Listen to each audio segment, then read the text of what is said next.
It's live. Good evening, everyone. I'm Dr.V. Mohan. I'm sure many of you have been attending the previous editions of this. This is the 10th in the series of conversations with Dr.V. Mohan.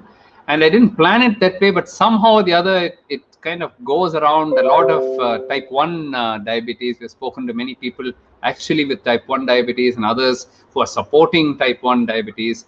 But it's not a type 1 diabetes program at all. So today we'll probably mix a little bit of type 1 and type 2 to break that particular jinx. So today it's my great pleasure and honor to introduce a very good friend of mine, Dr. Professor Partha from the United Kingdom.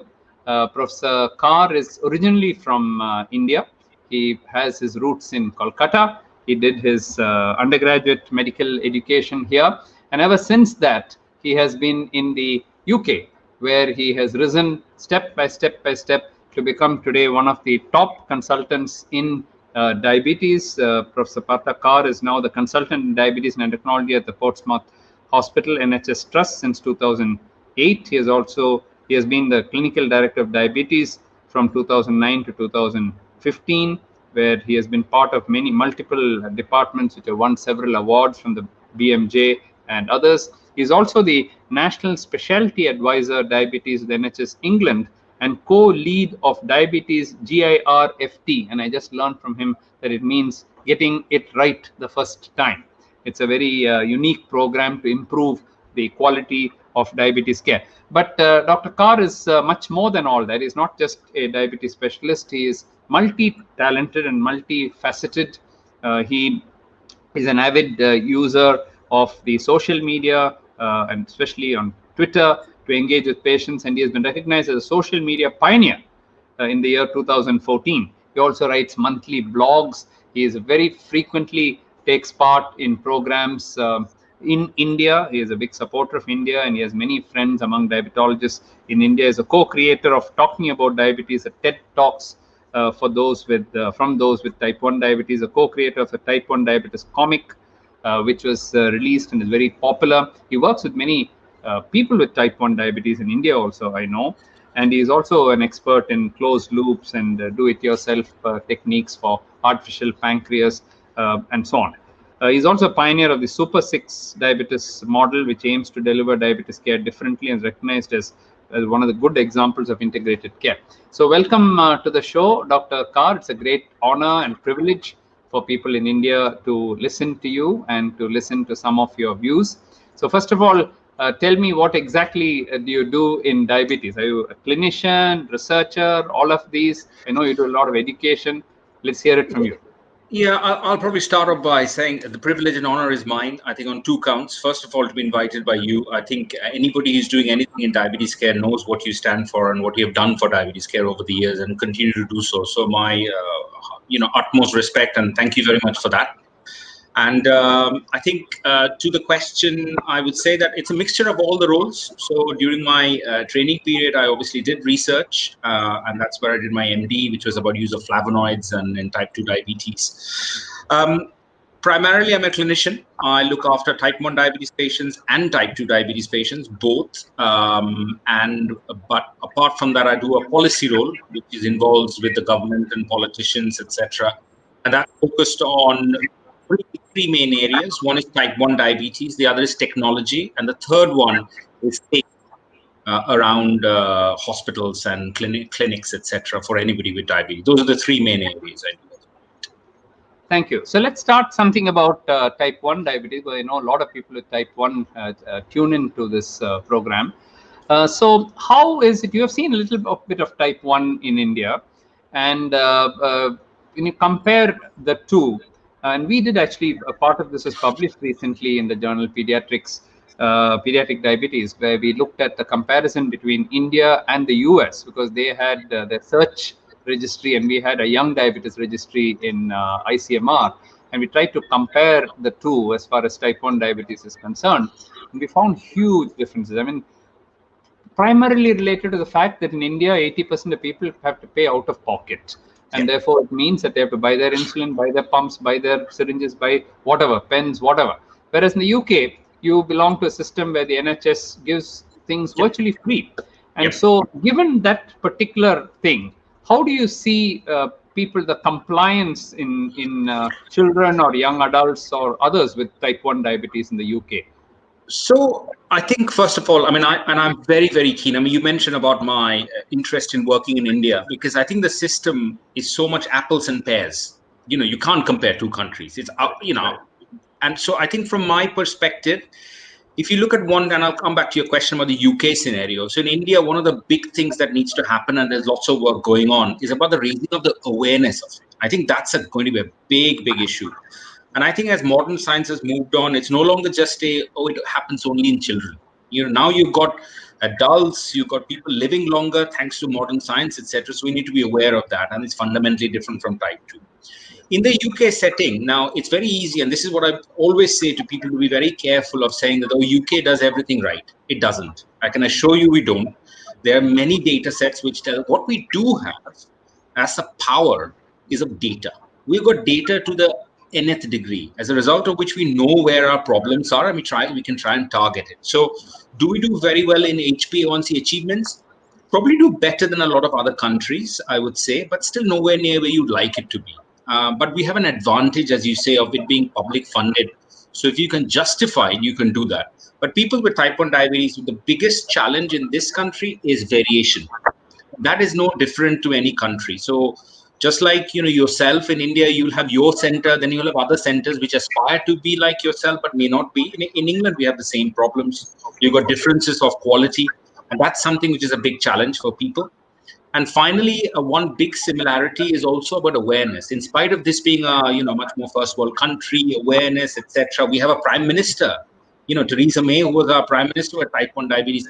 Even then, we struggle with the narrative sometimes which comes out about, especially in these times of COVID-19, where people are talking about, if you're overweight, you will have diabetes. And you go like, well, fair enough, there is an association with type 2, but let's mention the type. So that sort of stuff is still a big problem. Would it be fair to say that because in the US, I've been hearing some shocking things like the inequality being so much. We know in India for sure, and many developing countries we know for sure. But more recently, I've been hearing in the US, because the costs are so much higher. For example, when you compare with India, the same insulin, if you take the same land test here and the same land test there, it will be 10 times, 20 times, 100 times more than what it is in India, and therefore people cannot afford it. And so I've even heard of people rationing their insulin and saying, I take it on alternate days, I'll take half the dose so that I'll be alive, and so on. These are kind of things we hear among our very poor people in India. And I was shocked to hear that in the US, all these things happen.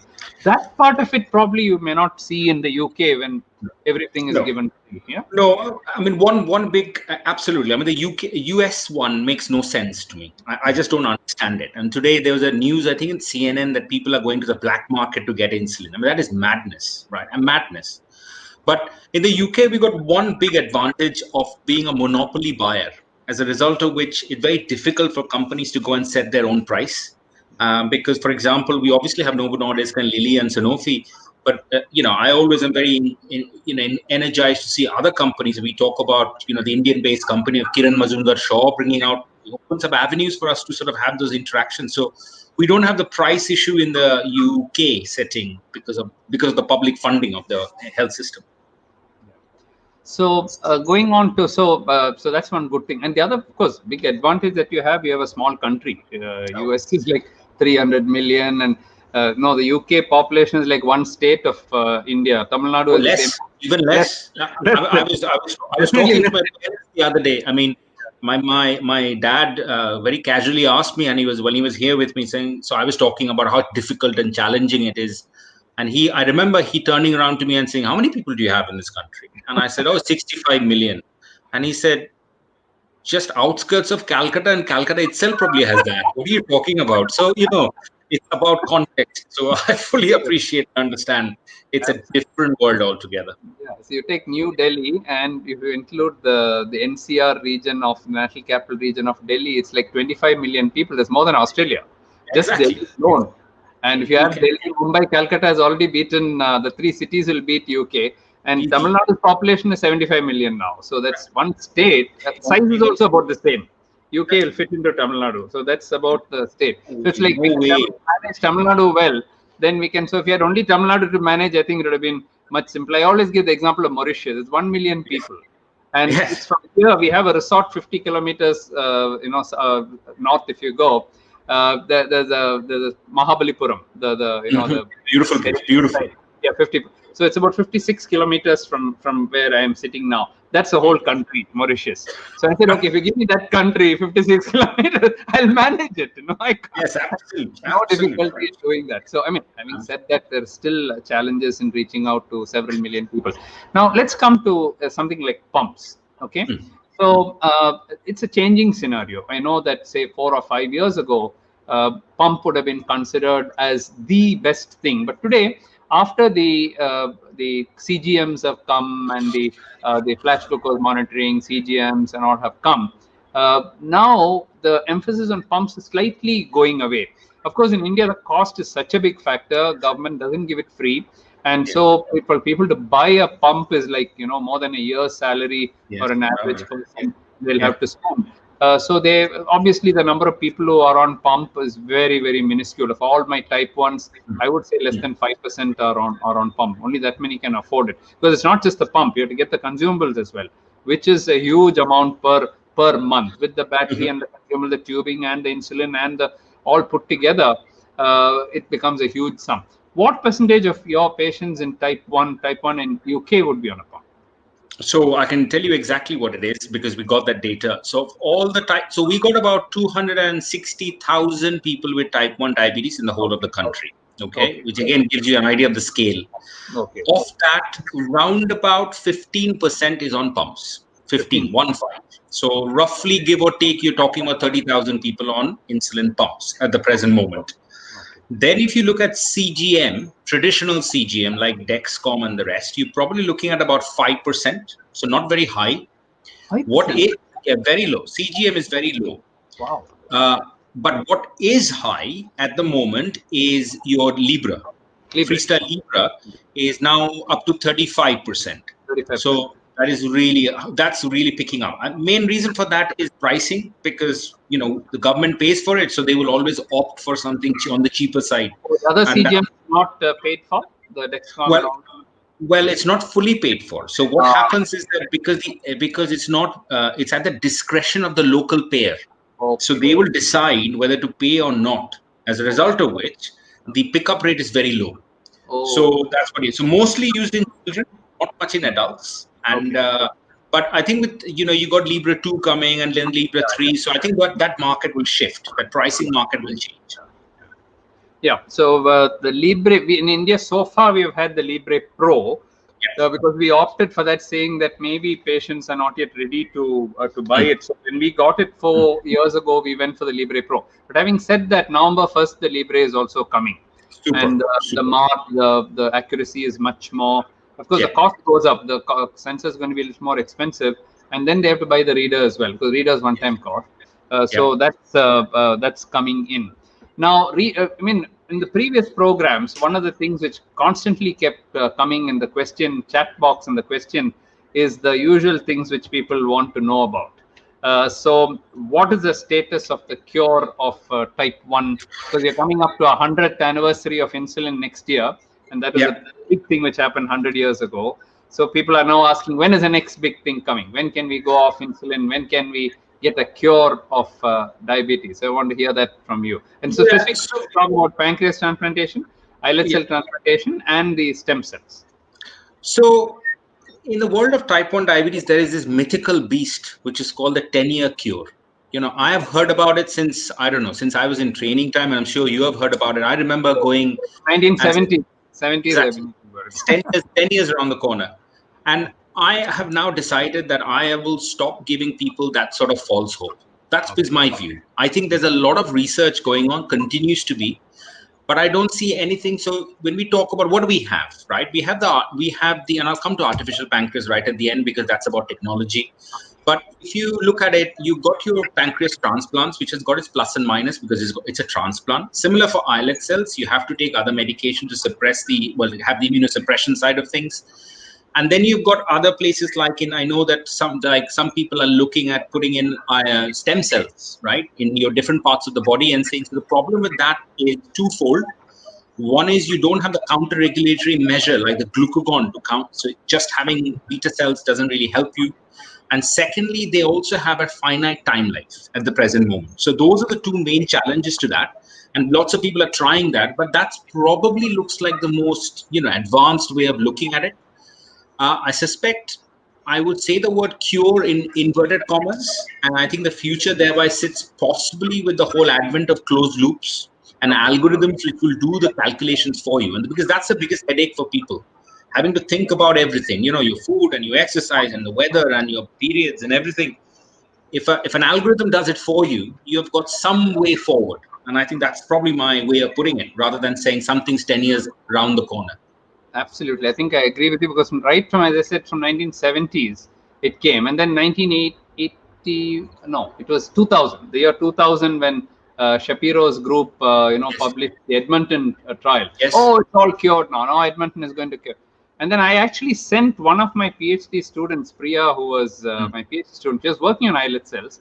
And I said, why are you wasting time here? Go and spend a year with Shapiro. So at my cost, I sent her off to Shapiro and Lakey.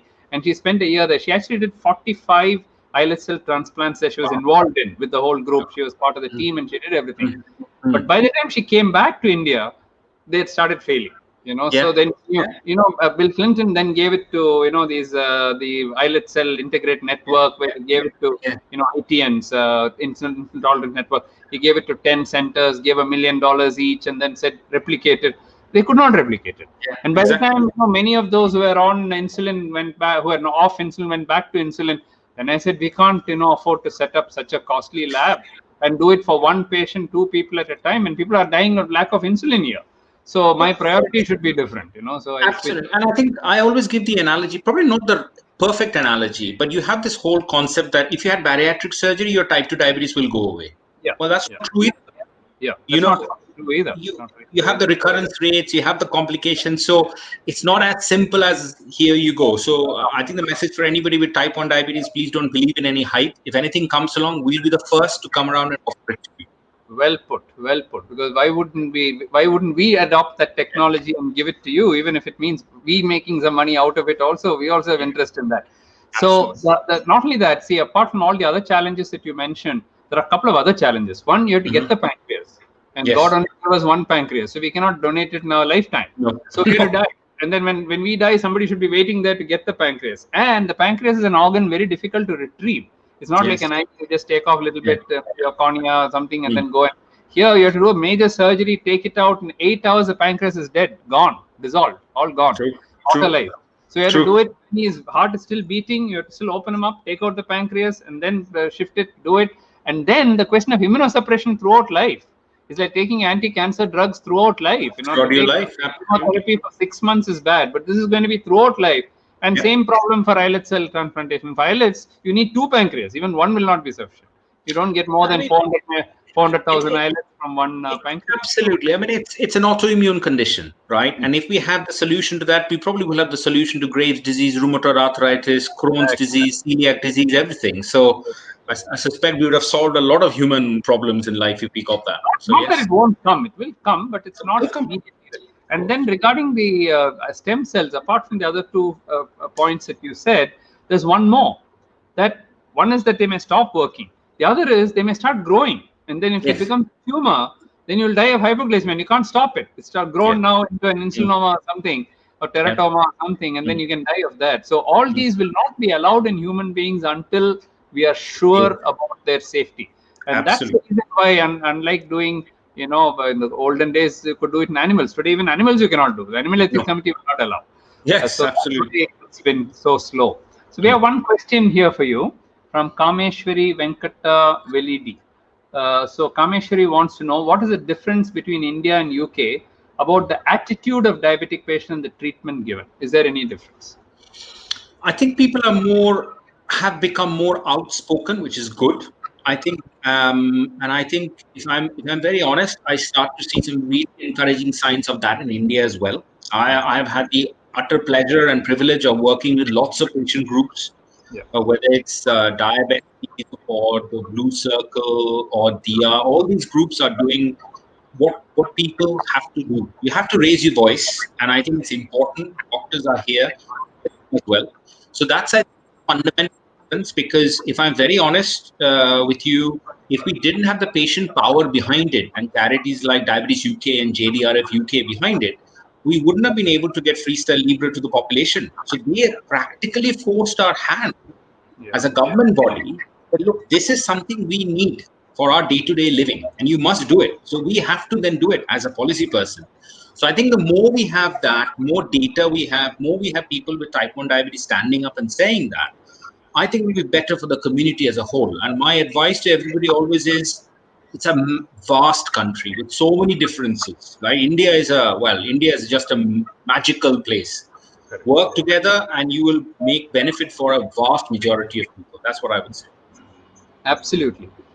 So before switching from type 1 to type 2, I want you to tell all those who are with type 1 in India, forget about the cure. As you said, you're not even going to give the promise.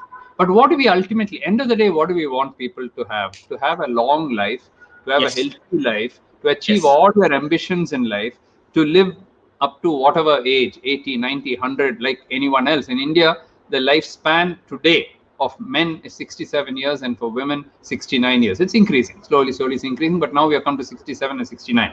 So if people with type 1 diabetes can go beyond that, beyond 70, let us say, they have lived their whole life. And I'm sure you have seen, and I have seen people with type 1 diabetes living longer. So that's the message I want to hear from you.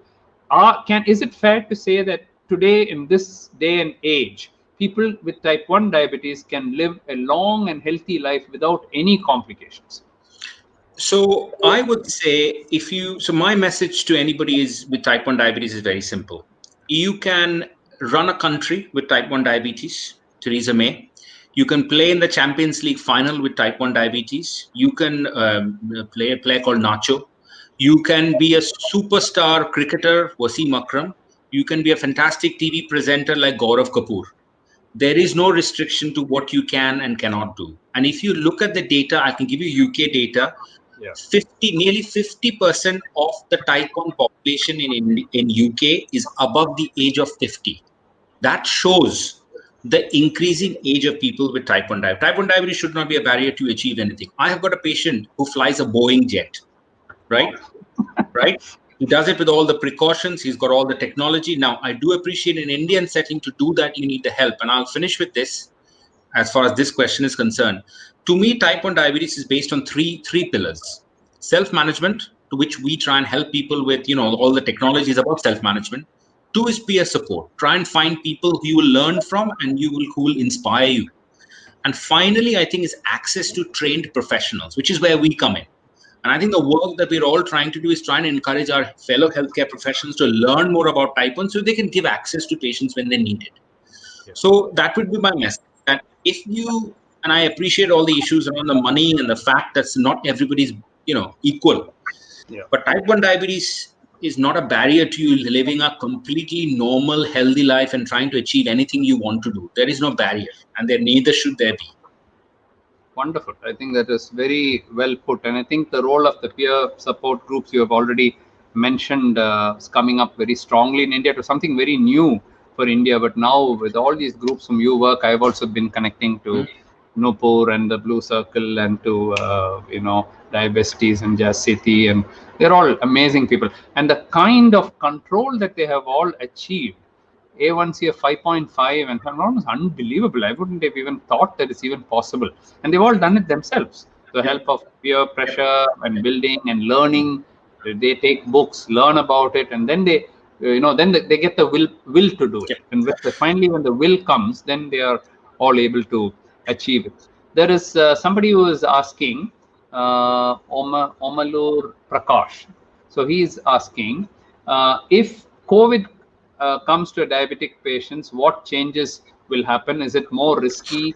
And so why don't you, before that, I just want to tell you, when you talked about the type 1 diabetes age group, when that first report came in the Guardian, the newspaper, saying that type 1 people with type 1 also don't do as well as type 2, we were all surprised. And we were in a meeting together where I think you were also in the ATTD group, where the German Thomas Dan, he was saying, "Oh, we don't see it in Italy, and how is that UK is seeing this?" And remember the discussion that we had in the ATDD group. And then when the paper came out, we realized that the mean age was 72 years. Correct. Absolutely. 72 years, type 1, okay. I may have a few, but I don't have a large series of 72-year-old type 1. So that just shows, and I just mentioned that 67 and 69 is for non-diabetic people in India. And here we are, type 1s having a mean age of 72. I mean, these are things which you couldn't have thought of earlier. So yes, and I think I'll go back to the COVID question in a minute, but just to give you an idea, our mean HbA1c of type 1 diabetes, mean of the whole population, if you're below 80, it is 7.8%. That's the mean of the country. Okay. If you're above 18, it's about 8%, 8 to 8.1%. So we're trying to drive it lower. But as a population, that is pretty strong. Okay. Very good. And I think you absolutely hit the nail on the head. And I'll goes back to the COVID question. So COVID-19, if you have diabetes, let's make no two bones about it, you have got higher risk of worse outcomes. But the biggest determinant of that, number one, is your age. And I think it's very important to make that point, that if you have type 1 diabetes and you're 14 years old, your risk is still extremely low. So people will say, and the easiest way I can explain that to people is, people say, but your data said you've got 3 times higher risk. But 3 times more than 0 is still 0. That's the message. That is very important. So if you are 75, yes, you have got a higher risk. So age is your biggest determinant. What can you do? Well, I think there are some things you can't change in life. You can't change your age, right? But you certainly can try and impact on the things that you can, which is your HbA1c, which is the modifiable factor. Try your best to try and bring it down. And there's good data that if you can bring it down below 7.5, your risks really drop down. That's the message I can give. Absolutely. So one of our consultant diabetologists from Vijayawada, Sarita Kakani, she's here. So she says, "Sir, we have seen people with type 2 diabetes who lived up to 100 years as well. Then what's the case with type 1 with the highest lifespan possible with all the necessary care taken?" So Sarita, from my side, I can answer and say that we have had people up to who developed it when they were like 3, 4, 5, who have lived up to 78. I think has been my oldest patient, but I have a few more who are 70, 69, 70 who got it in the 2 years old, 3 years old. So beyond 60 years of type 1 diabetes, I have seen quite a lot. Since insulin itself is only 99 years and for commercial production and so on took some more time, we have not seen too many after with 80 and 90 years duration in India. But one of the earliest guys who took insulin in the United States lived up to 94 or 95 years of age, and he died recently. So he had taken it for almost 90 years, and so he was able to live that long. But I'm sure in the UK, since the R.D. Lawrence clinics and all that have been there earlier, you might have had such. Yes, I have got 2 patients. So we have got the system where we give out awards. If you have a type 1 diabetes, 50 years, 60 years. So I now have 2 patients who have received the award for 70 years of type 1 diabetes. Okay. So I think it's going up. The oldest I have under my care is 84 and doing well. So again, I think as science will progress, I cannot see any reason why you cannot try and lead as healthy a life as anyone else. Correct. We'll soon hear of somebody hitting 100, I'm sure. Because soon. Absolutely. It's going to go on. If they said, let's say they got it when they were 10 or 20 years old, another 80 years if they live, they're going to cross 100. So 100, somebody came near. It was 94 or 95 when that man died. If you Google him, you will find it. He died about 4 or 5 years ago. He was one of the first to receive insulin. Immediately after the Toronto story, he started. And then he was on it. So Reiki Sahi, I'm a patient of your center. Recently checked my fasting PP is increased. TSH, what do I do? Raki Sahi will answer personal questions in another session. Maybe you can write to me. Cynthia will probably tell you about give you my email ID, and I will directly answer that. In a program, it's not good to talk about individual blood sugars. On Deromet, the thing or reasoning is about the regular. Okay, can't get that. Okay, again, that's a personal question about taking medicines, which might anyway, we'll take up something on type, because both those questions are on type 2. So now at this point we will switch from type 1 to type 2 diabetes, because Dr. Carr treats everyone, not just patients with type 1 diabetes. So type 2 diabetes, we have been seeing certain changes in the type 2 diabetes, which you may be also seeing there. Oh, yes. One is that they're getting it younger and younger and younger. Every 10 years, 5-10 years younger. So what we never used to see, we used to see people in the 20s, 30s. Then it became teenage. Now I've seen 4-5 children below Yes. 10 years of age with type 2 diabetes, obese. They have dyslipidemia, triglycerides are high, HDL is low, C-peptide is good, gross obesity, acanthosis nigricans, and little diabetes. Of course, very strong family history, parents having diabetes, both parents having diabetes. So that has started coming. That's one.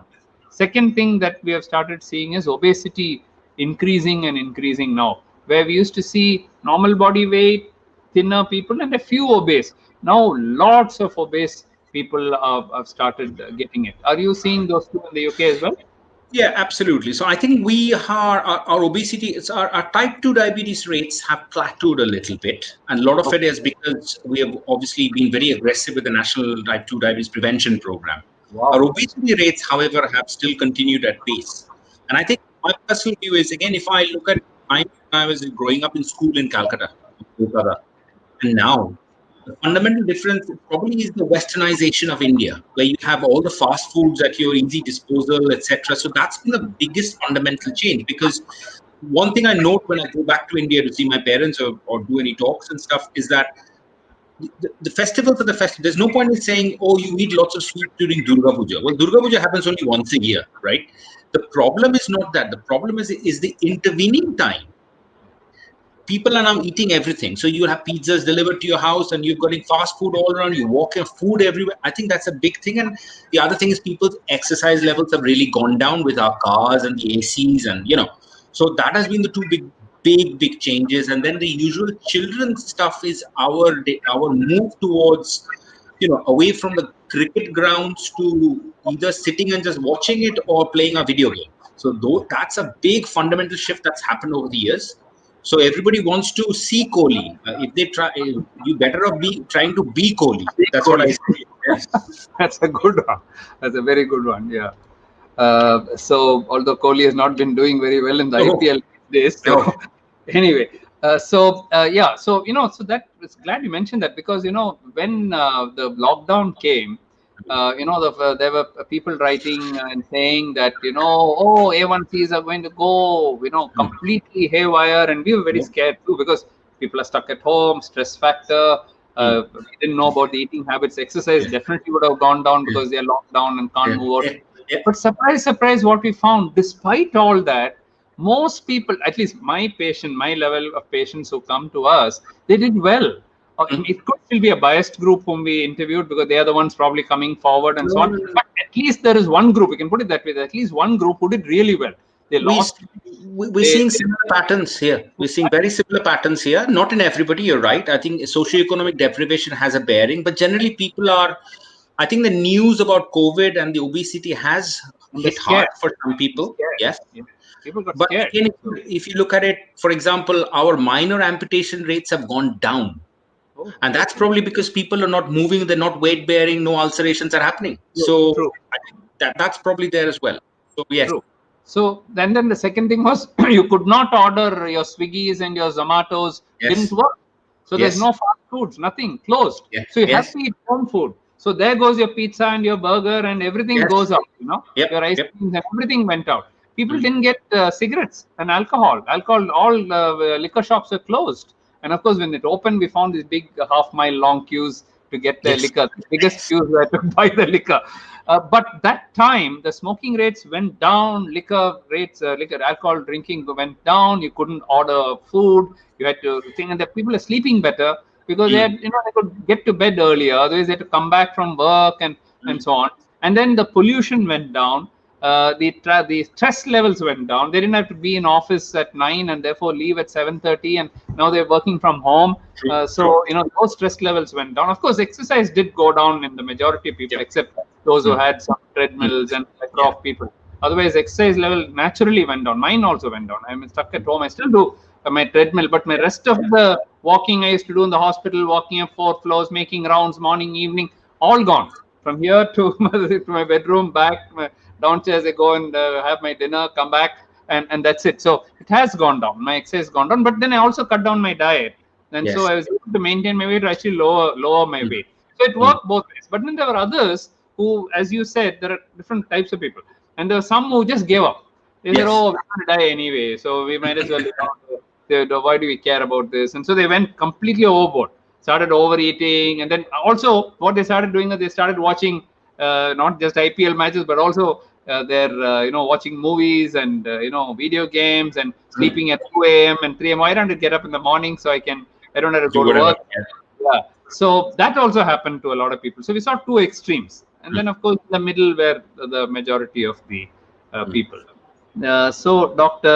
Ashwin, okay, Dr. Ashwin is from our Calicut branch, a very bright young MD from there. So he's saying, "Hi, Partha sir, can you share your experience with diabetes recovered from COVID in your country and the commonest new signs and symptoms you notice after recovery from COVID?" So that's the other thing, that even after they recover, there are people with lingering symptoms. Yes. Not all, Yeah. but people in all kinds of vague symptoms. Are you seeing that? And Yes, yeah. So we are seeing, which is now being labeled as long COVID, people really struggling to get their energy and everything back. You can certainly see people also saying that they're having bouts of palpitations, not feeling well. And whether this is a form of, what we have labeled in the past of post-virals and, post-viral sort of thing, whether that's coming through, but there certainly is a group of people that seem to be affected. I think also to add to Dr. Ashish, one of the things, and we were discussing before we started this program, is that one thing we're noticing is the amount of insulin requirement which went up when they had COVID, and then it starts to settle down. So there's a lot of fluctuations of blood sugars because when they're trying to adjust everything as they go along. So, but yes, the lingering effects, I've got one patient I can say who even 4 months after still is not back to their normals. And he's a very, very active guy and he's really struggling. You can see that. So there is the lingering effects of tiredness, palpitation, generally not feeling well, problems in sleeping, those sort of issues. I have a very well-known musician who is very, very stable, very, very spiritual, very strong willpower. So it cannot be that he's imagining this and so on. 4 or 5 months after he has recovered from the COVID, physically he has nothing. We checked his X-ray, we did his oxygen saturation, we did his CT, we did everything, and we did a treadmill. He could walk and everything. But suddenly he gets this tightness and he says, "I'm not able to breathe, palpitation, and I'm not okay." And he says, "I'm not imagining it. If it's so, then I should have got it every day. But I still get this." And so I said, "Just wait it out and take some neurovitamins and just wait it out. I mean, it's going to go, it's going to go." But it's been 2 months since he, consulted me, and he's still getting it. It still hasn't got over it. But I'm sure he's not imagining it. It's something is there in some people, some nerve gets knocked out or something, we don't know. Still discovering, I think we are, about this virus as we go along, I suspect. Yes. So let me now switch tracks about the treatment of type 2 diabetes.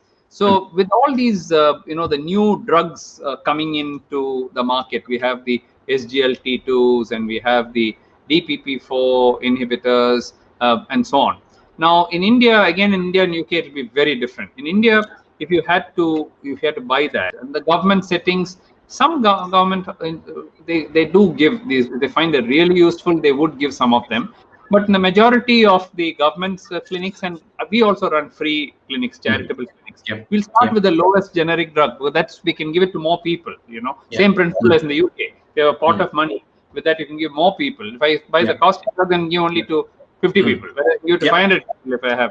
So the same principle, we do that. And so that will ease out. It's the same thing. I give the example of the car. If somebody didn't have money, they'll buy the cheapest car or they'll buy a scooter or something. And then you go to the bigger car, and then of course there are people who will buy the Rolls Royce or the biggest Mercedes. So we have everything in India, right? From here, or they even buy their own planes, and so that also is there. So for everything, there's a market in India, but it will be driven by your own financial status. Circumstances. In the UK, where the government is trying to give everything to everyone, how does that work with these costlier drugs? Well, I mean, it's a very interesting question because even though we have this, the type 2 diabetes market has still struggled because our second most prescribed drug is still sulfonylureas, glycoside. right? I think that is also because in spite of all the new data coming through, etc., let's not forget that gliclazide, yes, it gives hypos. Yes, it is still a cheap drug. It does do its job. And a lot of people, it actually works quite well, right? Absolutely. And I think we should not lose sight of that. That's what I keep on saying. So, and so in a policy role, we get a lot of questions going like, Partha, you should get these new drugs more. And my question to everybody is very simple. According to all the data we have in type 2 diabetes, 67% of people in this country have got an HbA1c less than 7.5% in type 2 diabetes. Okay. So my question thereby to everybody is, so what is wrong with using gliclazide in that case, right? There is nothing wrong. So I think it's about, these new drugs have come through SGLT2s, very exciting data in heart failure and cardiovascular mortality, renal failure, GLP-1s. Absolutely, we should. But I think it needs to be honed into people rather than saying this should just replace it and become the second line. So I think in the UK setting, what you do have, there's a better realization that, okay, of course, we'll have to move these medications upwards. And they're starting, you can see the SGLT2s, the sales starting to go up. But it's not like it's just gone. No. Gliclazide and sulfonylurea is still number 2 on the list. And as I always say, it is doing the job. So let's not forget that it does do the job in a lot of people as well. So I could not agree with you more, because in the last year or year and a half, I published at least 3 papers on sulfonylurea and gliclazide specifically. And with Dr. Kamlesh Kunti as co-author, we have been having symposia in the EASD in Berlin. There was a full symposium on this. We have then written it up, low cost and how it's cost effective. And I just want to mention, Dr. Sarita mentioned this 100-year people and the 90 plus people which we published last year. On a group of 325 patients who have finished 90 years of diabetes with type 2, of course, and they're still alive. And now when we looked at the data, 64% of them were using gliclazide or glimepiride along with metformin or without metformin. And I was shocked. And initially, I was even scared to report it. What will people think of me if I say this is what I used? But then I looked up a paper from China. They said the same thing. And I said, okay, let me now say this, that it's safe even in a 90-year-old if you use a lower dose. And if they don't have renal insufficiency, we are not scared of hypos in them. Every drug can produce hypo. Metformin can produce hypo. They say metformin never produces hypo. That's not true. It can produce hypo. DPP-4 never produce hypo. Well, much less, but it can produce hypo. Any drug can produce hypo. And this, if you use it carefully, you tell them to eat properly, use lower dose, cut it, make it once a day, whatever, and then or half the dose, and they do well and cost effective. And that's what so I tell people the same point that you say. I am not using the sulfonylurea because it's a poor man's drug, and therefore I am using it because it's a good drug and it stood the test of time for 60 years. Yes, from 1970s, we have been using it and it's still going on. What's wrong with it? Okay, occasionally in a patient whom you should, or maybe glibenclamide I will not use after 60, 65 years or something like that. But what's wrong with the gliclazide, which is my favorite drug, short-acting drug, and glimepiride also now with Carolina has come out. So I feel they are still fantastic drugs. That doesn't mean that where you have to use SGLT2, as you said, heart failure, obesity, weight loss is the problem, renal benefits if you're going to get, and if there is no other contraindication, they can afford it, then why not we use those drugs? But these metformin and sulfonylureas have stood the test of time, and they are still number 1 and number 2 in India also, no doubt about it.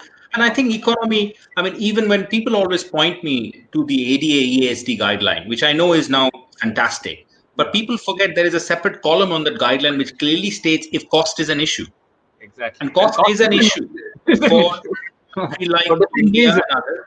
Yeah, and if for you, because you have to give everything to everyone. For us, because people have to buy out of pocket. So exactly. The same situation is there for both. So there are other questions. Somebody was asking about intermittent fasting. Was it? Yeah. So Amuda Anantakumar, she wants to know, Professor Kar, do you see type 1 in the UK on intermittent fasting? Because intermittent fasting type 2, a lot of people are using it. First of all, intermittent fasting, what's your role and what's your view? And second, in type 1. So as far as I'll give you my overarching view about diets in general, which includes intermittent fasting. Actually, so you can talk about that diet and exercise. Yeah. So as far as I'm concerned, the best diet in the world is the one you can sustain and afford.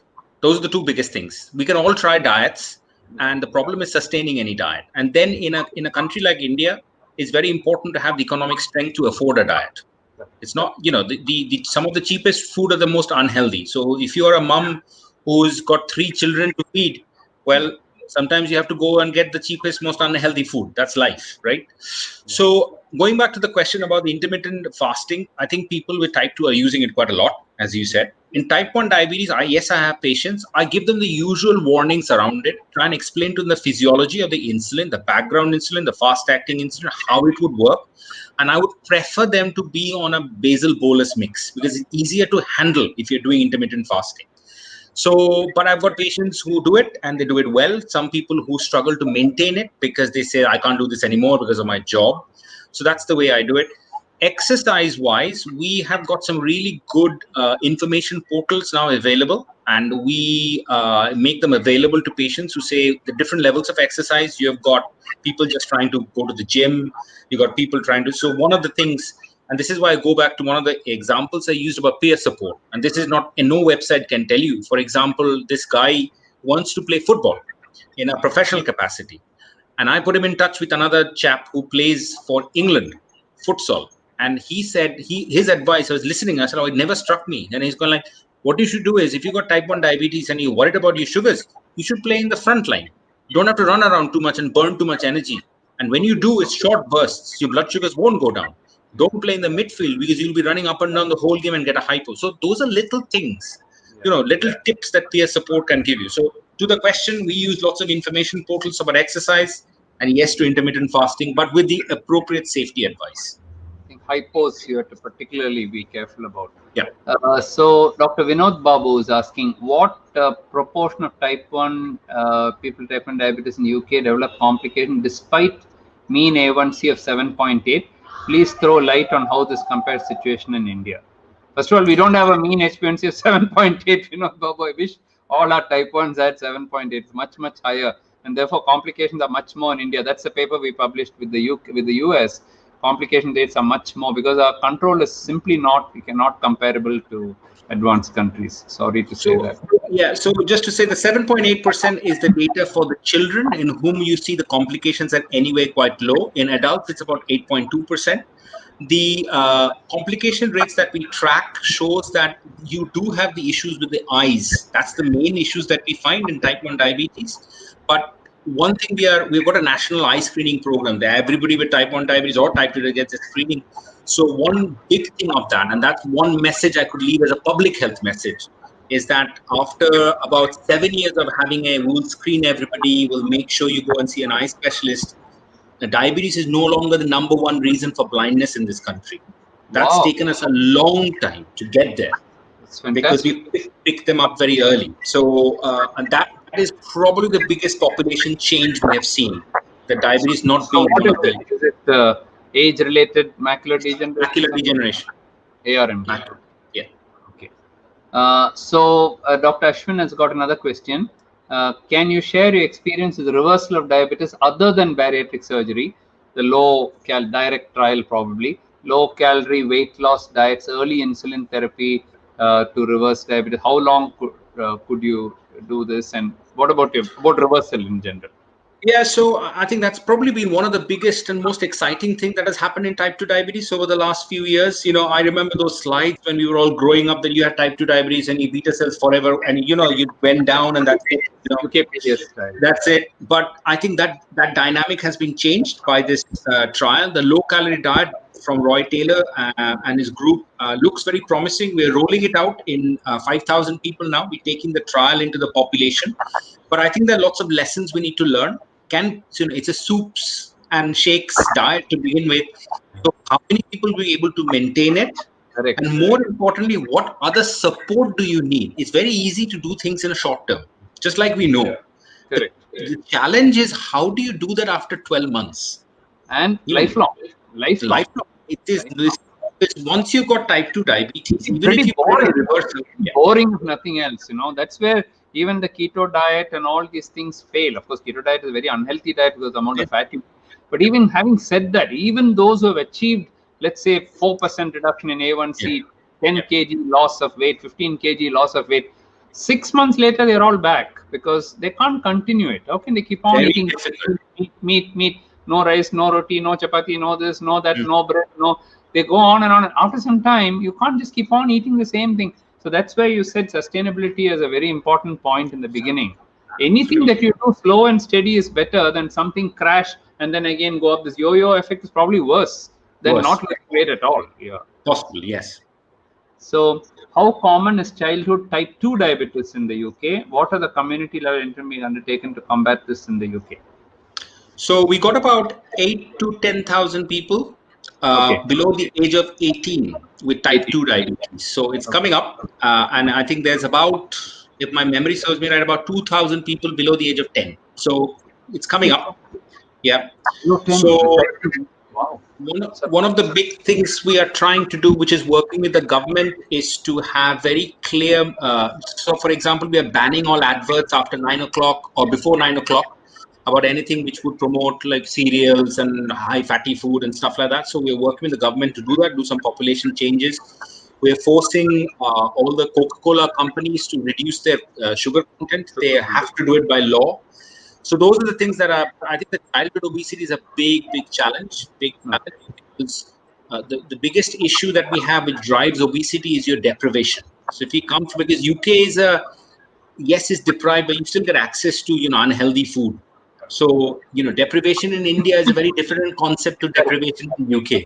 Correct. And also you have the cheapest things are the McDonald's and the stuff. Absolutely, 100%. One pound, you will get a most unhealthy burger and chips. Yeah. And when you said the westernization of food, I wanted to make a small this thing there. In India, you don't have to have westernized food. Our own fast foods are bad enough. The Indian fast foods are equally bad. Your samosas and all your rest of the stuff that you eat are equally unhealthy, if not worse than the Western one. Dr. Pavan Kumar, hi, Dr. Partha. Do you feel the frequency of visiting of a type 1 patient to the doctor should be more than that of a type 2? How frequently do they need an AGP of a Libre kind of a monitoring? I think you can reduce the visits by using technology when you can afford it. So I have to add in all those caveats in a situation in India. But I can tell you one thing, that here, having the Libra or any device which does a remote consultation, you can do that from your clinic. And I think for me, it's about that education and giving and empowering people. So if you do it, so my type 1 diabetes patients nowadays, the ones who are doing well, I would probably see them once a year at most. And they know how to contact me if they're in trouble. But in generally speaking, you don't necessarily just need to see them. But I think give them the tools, give them the remote access. I think that will do. Yeah, it all depends on the system that you're treating.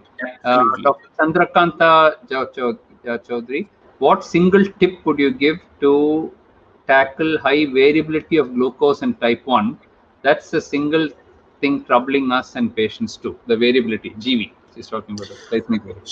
So I think first of all, I would say, when you look at variability, the question is it the basic question I have, is it due to the individual and their choices that they have, or is it because of the insulin type you've given them?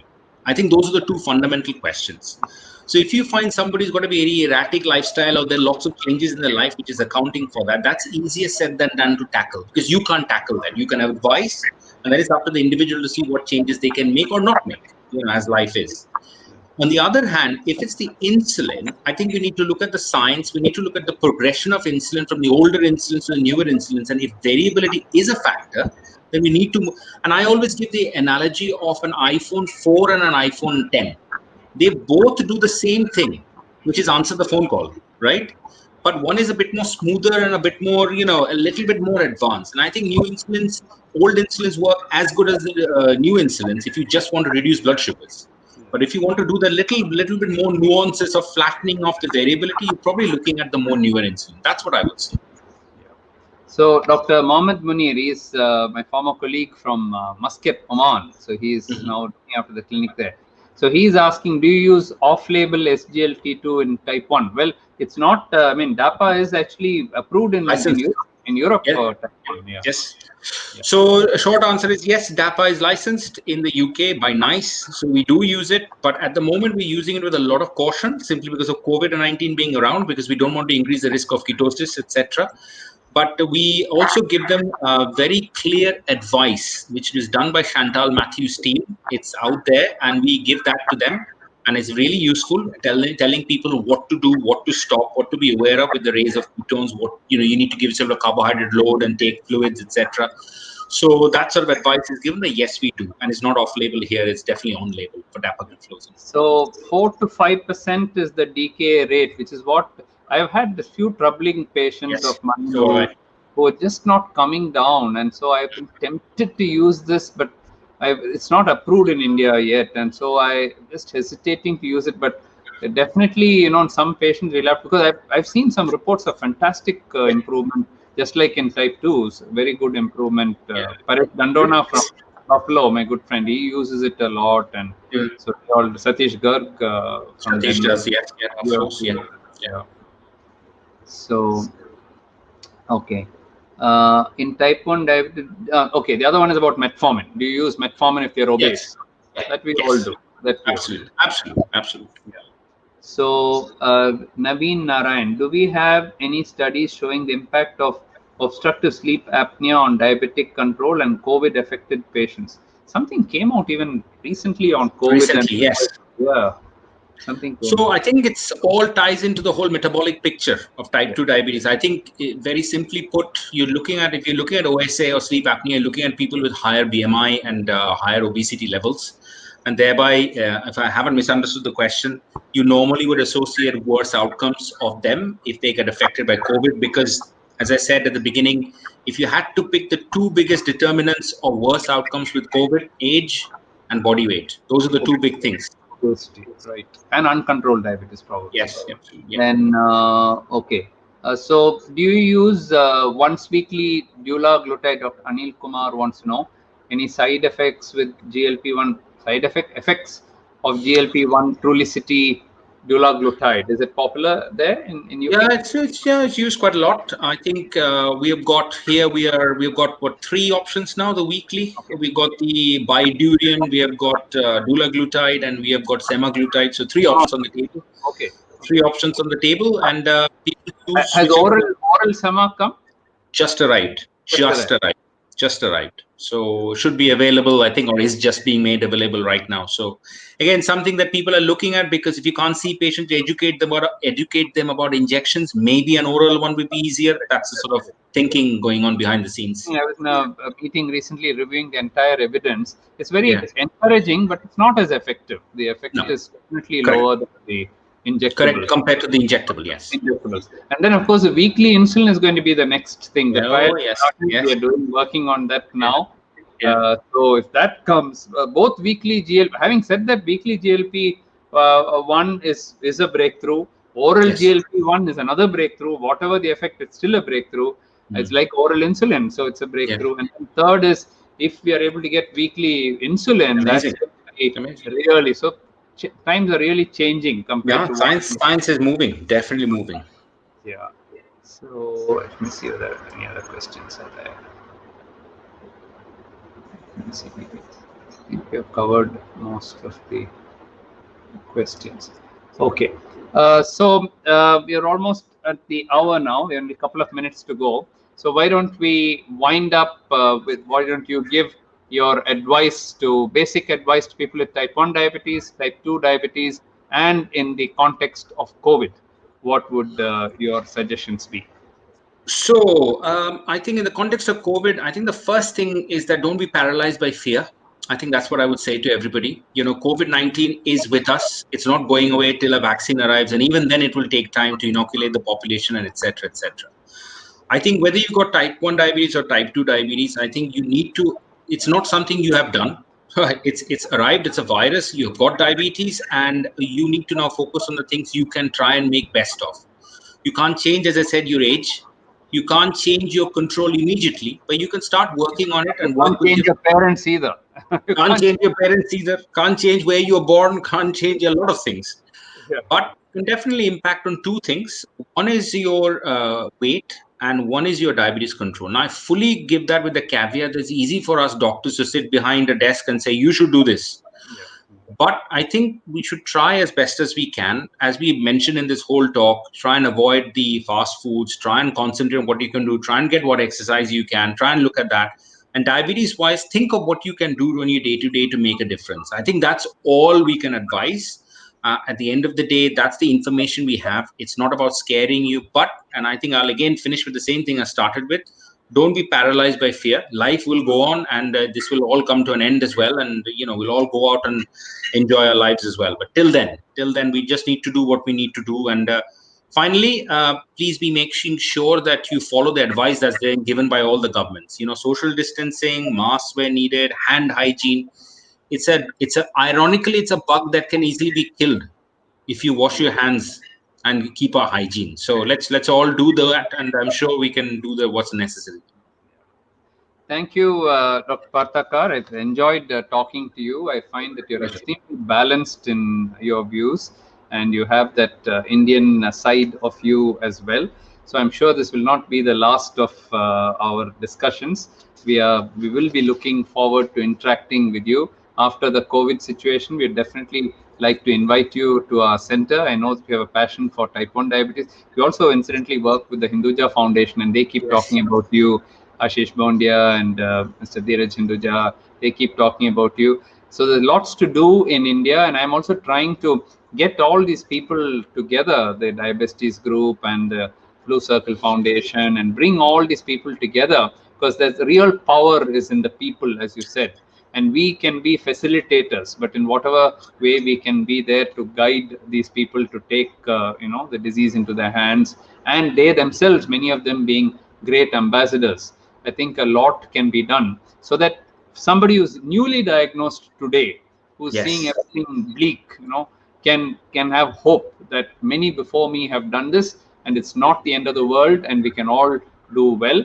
So until then, thank you again, and you also stay safe, and look forward to many more interactions. From the questions, you can see how many people have enjoyed and really gone deep into the questions. So we'll probably look forward to having more sessions and more webinars with you. So thank you very much. Bye bye. Thanks to all the audience who have responded. To a couple of them, to Raki Saha and to Lada Magnani. Since you've asked personal questions, I didn't want to take it up because it's not right to answer about drug doses and so on. But if you send me an email, so it's Dr. Mohans at diabetes.ind.in. Sundar, do we have a slide with the contact details? If you have that, you can put it up. If not, you can get in touch with Cynthia or somebody, and we will be happy to answer any questions you have. So until then, thank you and bye-bye. Thank you. Thank you. Sure.